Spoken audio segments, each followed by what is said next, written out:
from -5 to negative e, sorry, negative e, from x minus 1 over x dx. Perfect.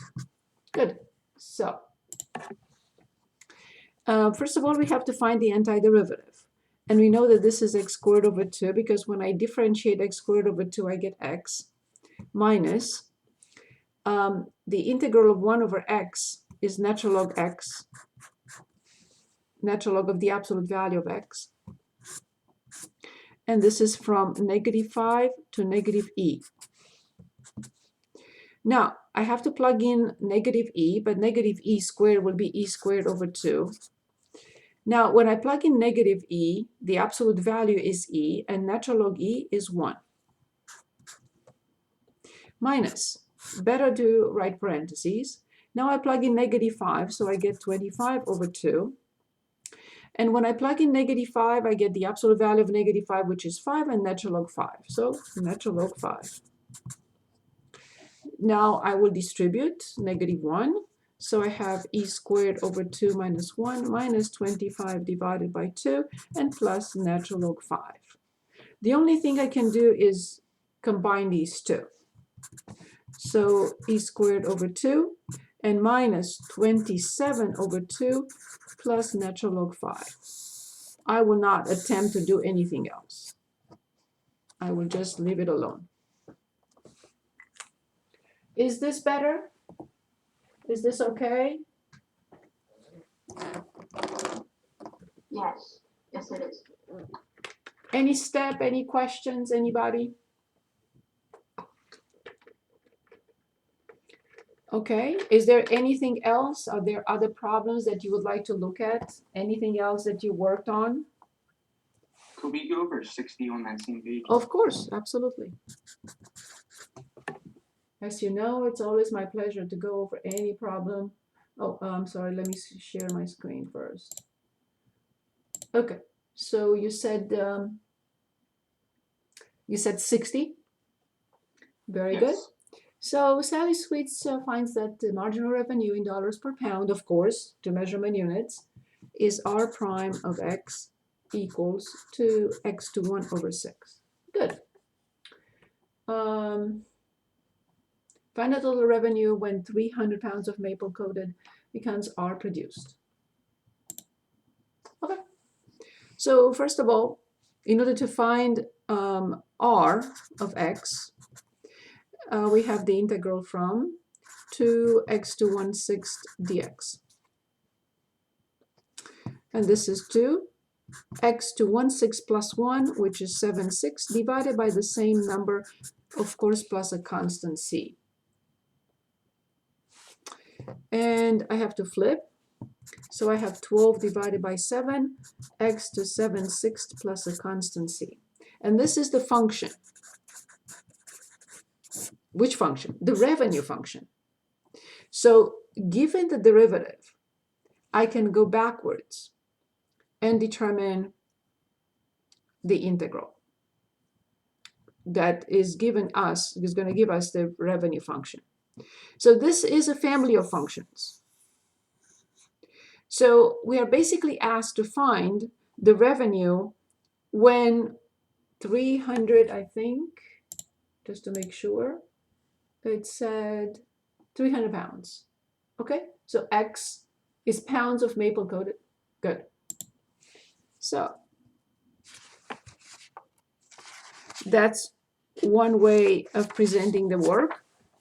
And now the next step would be to evaluate R of x from 0 to 300. And the constant will go away, as we know, because when we plug in 300, I have plus c, and when I plug in 0, I have minus c. So I have 12 divided by 7, 300 to 7 divided by 6. And minus, when I plug in 0, I get 0. So all I have to do is just put this in the graphing calculator and see what I get. So I'm going to share. Of course, you can consider it from the very beginning a definite integral from 0 to 300. That's another way. So what we have is 12 divided by 7,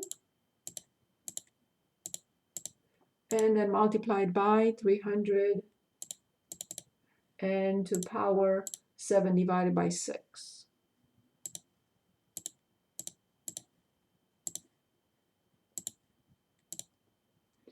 So 144.79. You put 9 Yeah, you instead of accidentally put 6. 9 instead of 6. Oh no. Thank you, thank you. I wasn't trying to see if anybody's watching. Thank you, thank you, thank you. So 1330.63.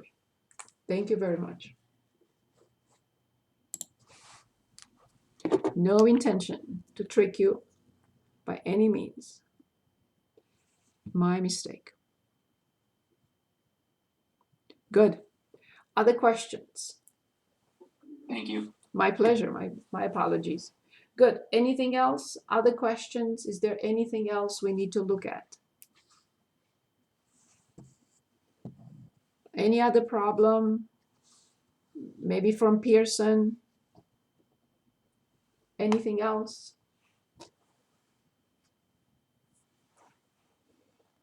Okay. If you find anything, you can always stop me. So let's continue with 4.4. So there are properties of the definite integral that we need to look at. And also some other properties, first of all.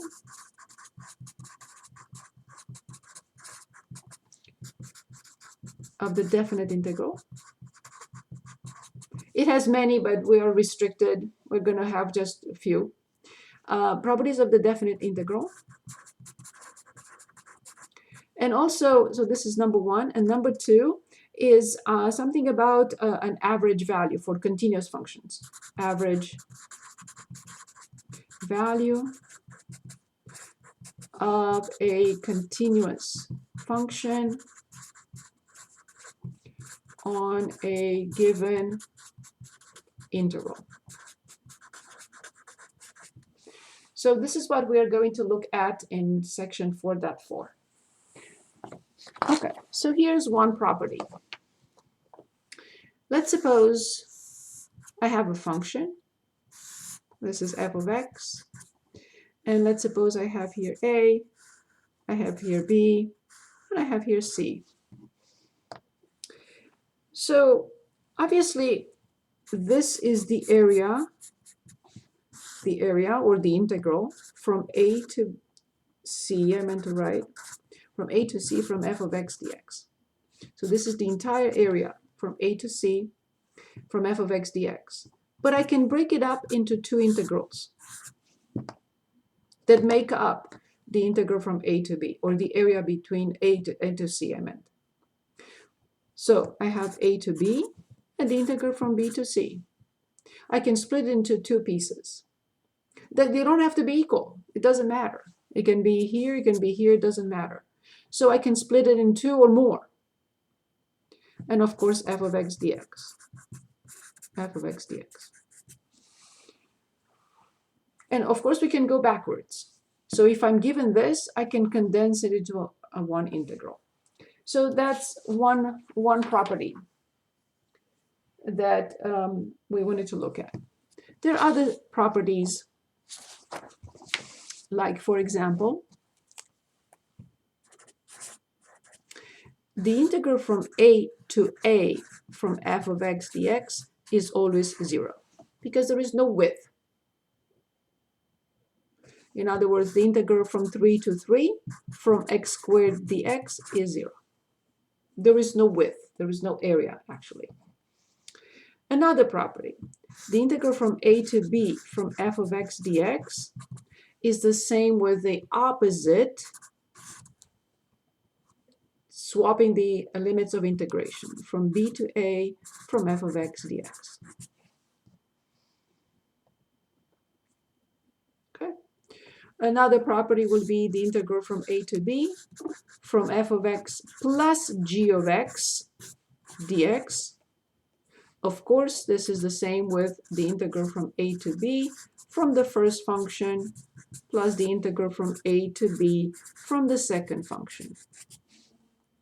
Of course, if we have minus here, we'll have minus here.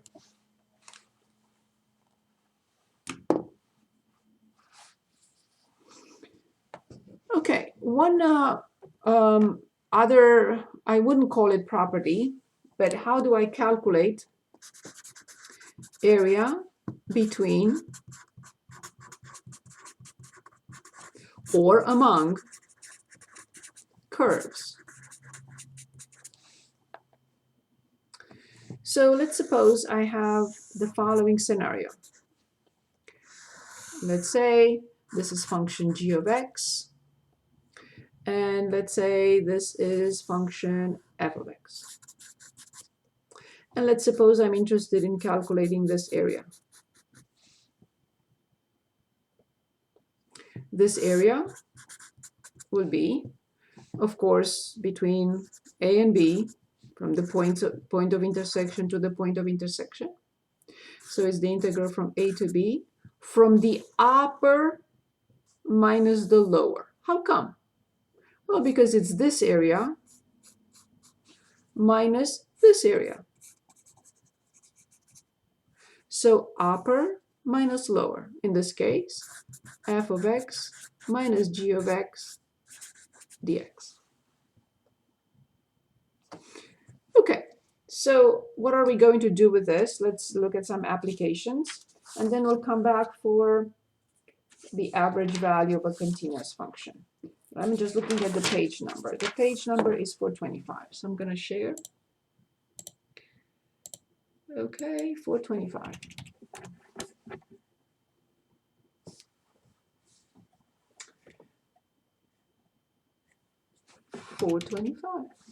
Okay. 425 again. Okay. Good. I would like us to first start with this set, 1 through 6. Then we can look at the absolute value functions. We haven't done a lot with the absolute value, but maybe this is the right time. And then we're going to look at areas enclosed by different graphs, given the graph to us, and we're looking at the graph. And the other ones that we do not have the graph. We have to do the whole work. We have to graph, find the area, and then determine the integral. So let's start with problems from 1 through 6. As you notice, these are all piecewise defined functions. A long time ago when we started the class, that's what we started with, graphing a piecewise defined function. We're not asked to graph them now. We are only asked to determine the area under the graph. For the first set between 1 and 5, for the second set of problems between -2 and 3, and for the last one between -6 and 4. Okay. If you don't choose, I will. Can we Can we do do number 3? Yes. So first one was number 3. The other one was? Can we do 2 after that? Yes. So we're looking at 2 and we are looking at 3. Perfect. Good. So let's start with 2 because it's in the correct order. It doesn't matter. I hope you don't mind. So f of x equals the integral from 2x plus 1, x less than or equal to 3, and 10 minus x for x greater than 3, and the interval is 1, 5. Very good.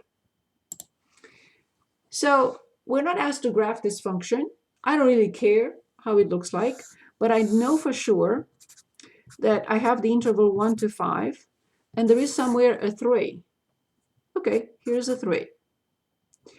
Between 1 and 3, this is the function in discussion. Between 3 and 5, this is the function that we have to talk about. This is not a graph. I'm just pinpointing what I'm going to do. So we're asked to find the integral from 1 to 5 from f of x dx. I have to split it into 2 integrals.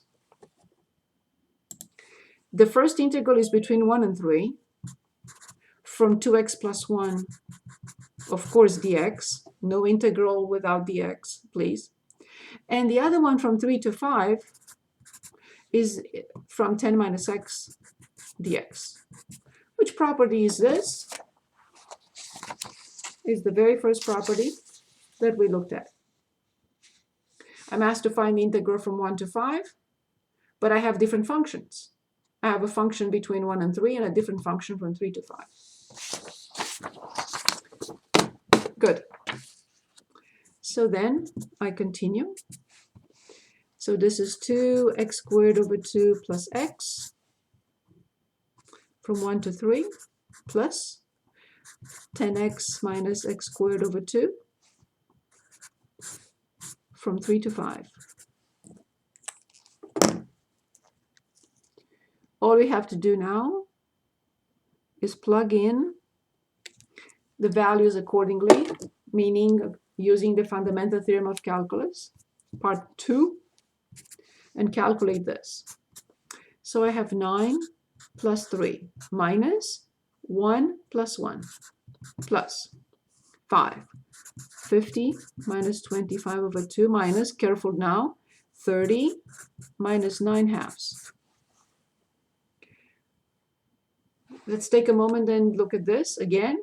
9 plus 3, but minus when I plug in 1. Plus when I plug in 5, 50 minus 25 over 2. Minus when I plug in 3. Any questions? Okay then. So 9 plus 1 is 10. 10 plus 50 is 60. 60 minus 25/2 minus 30 and plus 9/2. 30. And here I have negative 16, so I think it's negative 8. So yes. Okay. So now, of course, we have a way of checking this. Let's just do that. That was the integral. So we go to math, and it's number 9. And we have 1 to 3. And that is from 2x plus 1 dx, of course. Dx. And then plus another one. The integral from 3 to 5. And this time is 10 minus x. And of course dx. When I hit enter, if I don't get 22, I'll have to go back to the drawing board. Good. So we also selected 3. Any questions on number 2?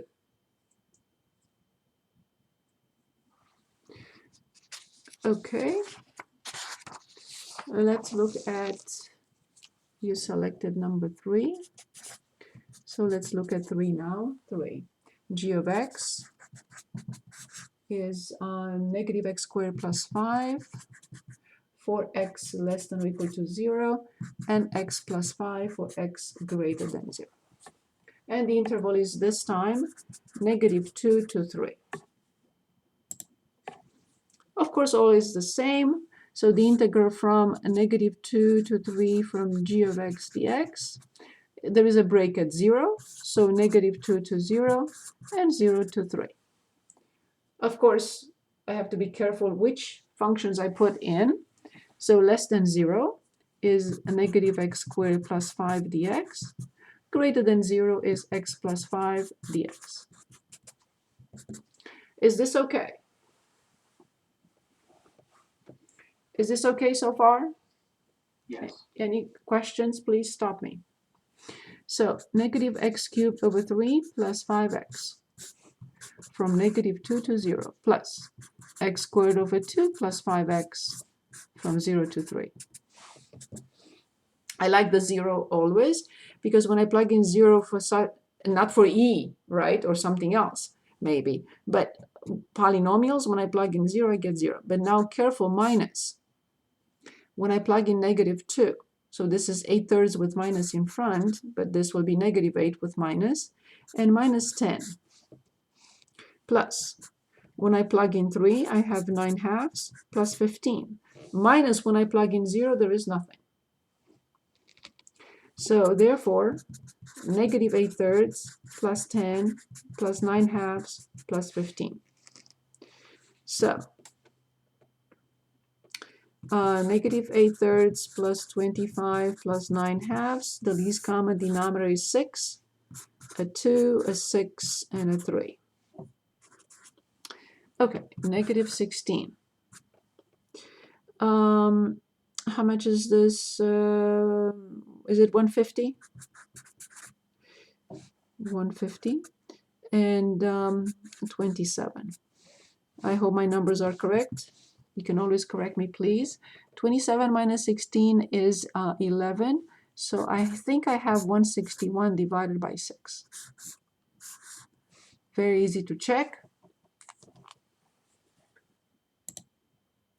because everything, so easy to make a mistake. So we don't have to. Do you want me to check? Yes, no?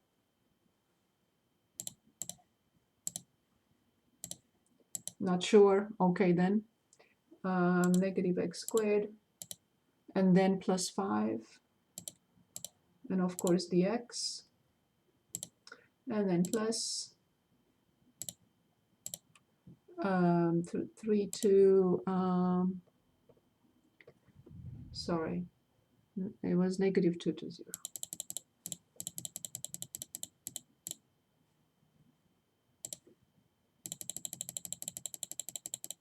So 0 to 2, 0 to 3. Good. And this one is from x plus 5. Of course, dx. So whatever I get, 161 divided by 6. Okay. Did we get the idea? Question. Yes. In like an answer situation, would you want us to leave it as a fraction or put it as a decimal? Always as a fraction. Okay. Unless it's a word problem and we have to approximate, but if it says no approximations, this is it. Very good question. Thank you. Okay, 1 second. I want